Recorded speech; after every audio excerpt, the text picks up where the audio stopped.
Is it just me overthinking, or not? I rescued a woman being bothered by a guy, and she said that to me. Confused by her words, I looked at her, and she came closer with an alluring upward glance. Having never been popular and leading an ordinary life, my heart raced. And then, she slowly revealed that to me. My name's Brian. Just a regular 28-year-old office worker. I'm not on the fast track to climb the ladder in my job. I'm in a kind of general duties role, but I've never felt unhappy about that. I earn a decent wage and want to continue this peaceful life. I basically don't turn down tasks given to me. During work hours, be it errands or supporting colleagues, I'm up for anything.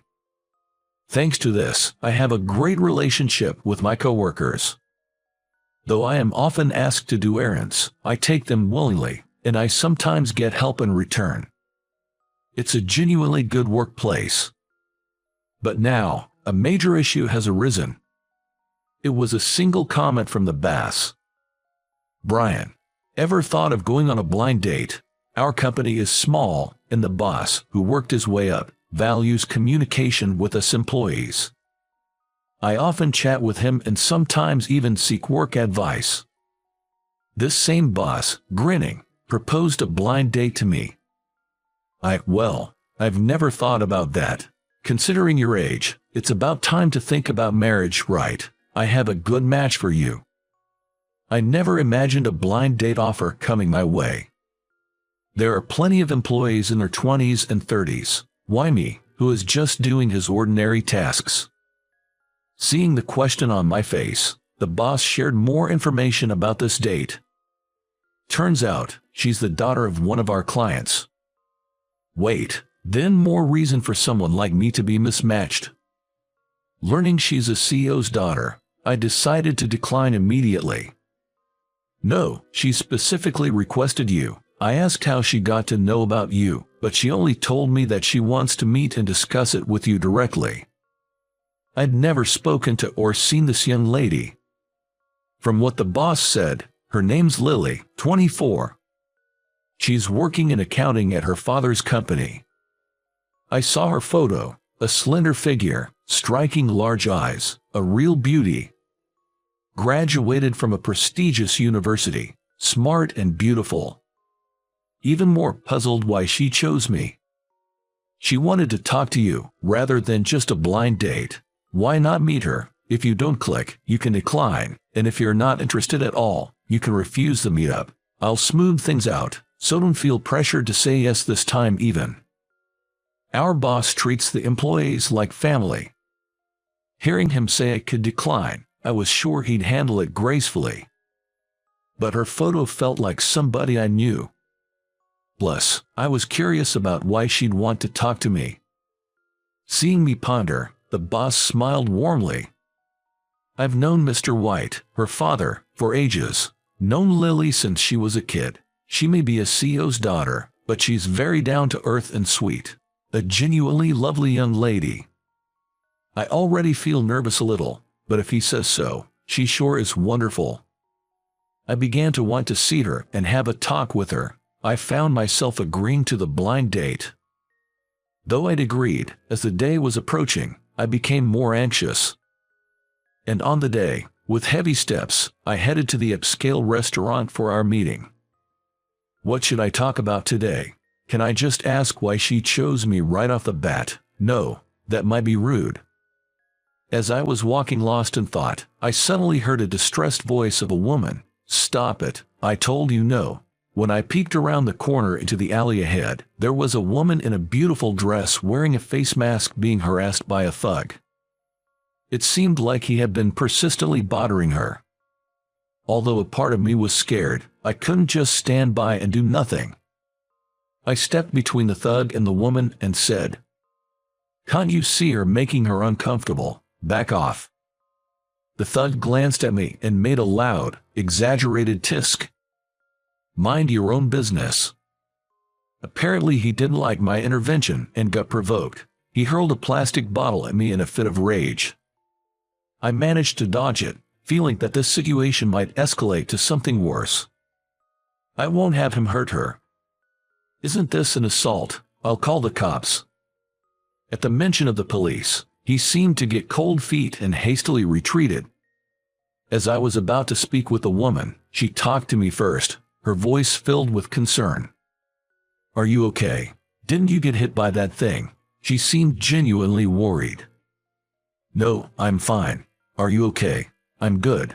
Thank you so much for helping. You're indeed like a real-life hero. I couldn't help but blush at her words. But her indeed like a real-life hero comment made me wonder what she meant, and just as I was about to ask, she told me something I didn't expect. Is it just me overthinking, or not? It feels like a destiny. I was taken aback. Meeting someone for the first time and thinking it's destiny seemed far-fetched. But as she looked up at me, implying it was our fate, she was so beautiful and made my heart race. Look at this. As she said that, she showed me a cherished handkerchief. Oh, isn't that? I recognized it immediately. It was a handkerchief I used to own. Do you remember this? You gave me when I was in middle school.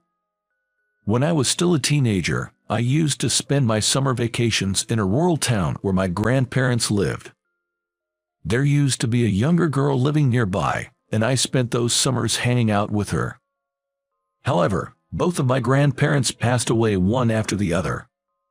Their old house was hard for my parents to maintain since they lived far away. It ended up being torn down after their passings. That meant no more summer trips to the town. The girl I used to hang out with was a bit chubby and was bullied for it in school. I sometimes comforted her and listened to her about it, so she might have felt sad to know that I was going to stop visiting. On our last day together, I gave my crying friend that handkerchief.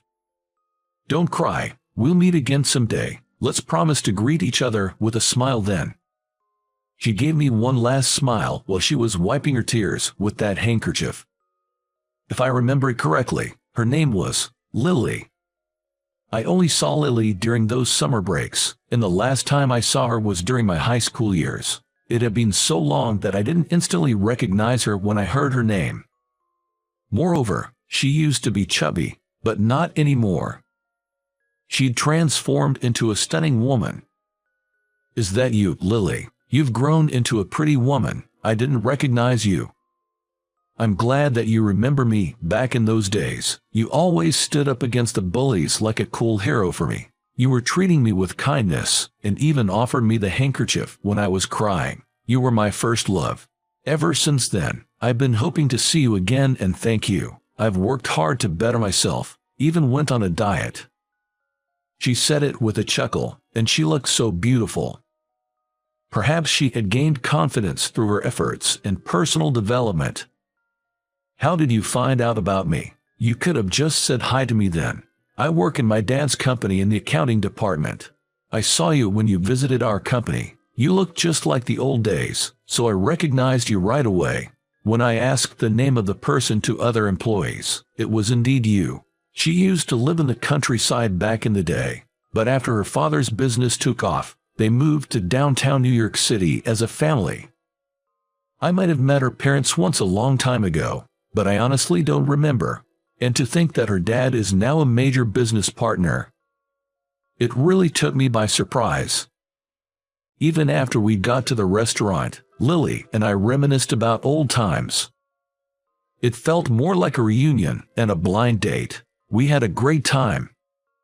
Lily's mother also came to the restaurant to greet with me. Apparently, Lily's mom was the one who set this up. She told me that she recognized you at the company right away. She wanted to talk to you, but couldn't approach you directly, so she asked me to arrange this event. Her mother seemed to find her daughter's feelings adorable and was smiling the whole time. Personally, I think it's a higher hurdle to chat through a matchmaking event than just approaching directly, but thanks to that, we got to talk, so I'm grateful, one way or another. From that day on, Lily and I started messaging each other and even went out to eat together. However, a month after the initial event, Lily's dad, the CEO Mr. White, stormed into my company. Who is Brian? Mr. White, who suddenly appeared, seemed a bit angry. That should be me. As I stepped forward, Mr. White was looking at me from head to toe. I have plans for my daughter to marry someone competent enough to take over the company. It seems he had recently found out about the blind date. It could be that Lily and her mom had anticipated this reaction from Mr. White and kept silent. Honestly, I wish they had discussed this within their family beforehand. We had this blind date, but Lily and I had met a long time ago. We were just talking about the old days. Even after hearing this, Mr. White still seemed upset. I heard that you guys see each other after the event, and even went to grab dinner sometimes. I've heard that you described yourself as a jack of all trades. Such a person is not suitable for my Lily. Break it off. It seems Mr. White doesn't listen when he gets riled up. A protective father, I suppose. But as I was pondering how to handle the situation, one of my colleagues spoke up. If it's about competence, I think Brian is the right man, in a rather humble way. That sparked reactions from other colleagues. Brian's quick and can do anything. He's really bright. He's on a whole different level in terms of quality and speed compared to the rest of us. Hearing this, Mr. White looked puzzled. I was told you were just a regular employee. Responding to that remark was my direct boss, the manager. Brian only describes himself that way, but we don't see him like that.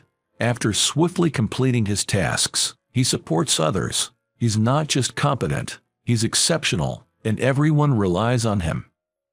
Hearing this, Mr. White seemed to calm down. Apparently, after hearing that I referred to myself in such a manner, he jumped to conclusions about my suitability for his daughter. He said he lost his cool when he heard about the unfamiliar man his daughter was meeting. I carefully explained to him why Lily wanted to meet me. She probably felt too shy to tell her dad about her first crush. Later, he listened to my colleagues talk about my daily performance and personality, and eventually came around to understanding why we had the initial blind date. This doesn't mean I'm giving my permission for marriage. Look, we're not dating or anything, and we haven't thought about marriage. Lily is beautiful, and it's always calming to talk to her. Talking about favorite foods and movies can be enjoyable, so I'm thinking I'd like to formally ask her out soon. But courting a daughter who has such an overprotective dad seems like a tough challenge. Yet, through his every word and action, I can tell he deeply cares for Lily, and that makes the father seem endearing in a way. Since then, I kept building a good friendship with Lily. Inspired by how dedicated Lily is to her work, I've become even more committed to my job. At the time of my promotion, I finally asked her to be my girlfriend. Lily's response was, "Finally, you ask me that." It seems I made her wait quite a while. After dating for about a year, tomorrow I'll be meeting Lily's parents to discuss our marriage plans. From what Lily tells me, her mom seems quite welcoming, but her dad seems a bit more challenging. The night before, I'm super nervous, and Lily chuckles seeing me like that. Considering you can stand up to strangers and bullies, it's funny you're this nervous about meeting my parents. No, facing bullies is easier. Your dad's quite tough and full of energy. I'm sorry for being so weak. Hearing that, Lily gently shook her head. I love you for your bravery, and I also love you when you're this nervous about seeing my parents and talking about our marriage to them. I could feel my ears turning bright red.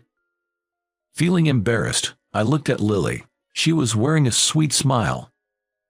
Thanks to the affection she had for me all these years, we got to reconnect. I truly believe I've met someone who is in my destiny. Seeing her smile, I'm determined to get her parents' permissions for our marriage. I'm going to make Lily truly happy.